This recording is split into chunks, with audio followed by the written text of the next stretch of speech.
Igbo. Whoa! We always do that. Ha! It is with great pleasure that I report our matriclan analysis successfully identified your maternal genetic ancestry. By analyzing your mitochondrial DNA sequence, we have determined that you share a maternal genetic ancestry with Igbo people in Nigeria today. So that's the only... Wow, your sequence similarity score is 99.7. Cool. This measure means that we are 99.7 confident in your result. The bold letters indicate DNA sequence pattern that you share with the Igbo.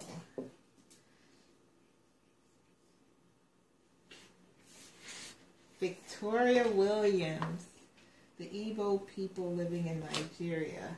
I was speaking to a Nigerian lady too, and I was telling her the story about my grandmother calling me Red Igbo. as a little girl. And I had no idea what that meant, but it just felt different from everybody else that they were calling. I'm like, why are you calling me that? I heard that the term red bone comes from that. Yeah. From Red Igbo.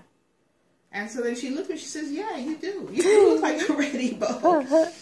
So I did not know until I stumbled into it, you know, in college doing a paper. And I went to the museum.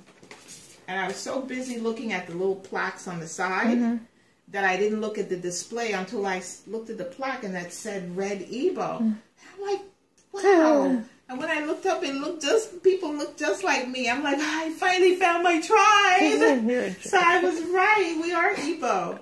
But that's just one small part of it. But that just means that's the line that was passed unchanged from mother to mother. To mother Igbo. Cool. Or, yeah. Cool. Yay.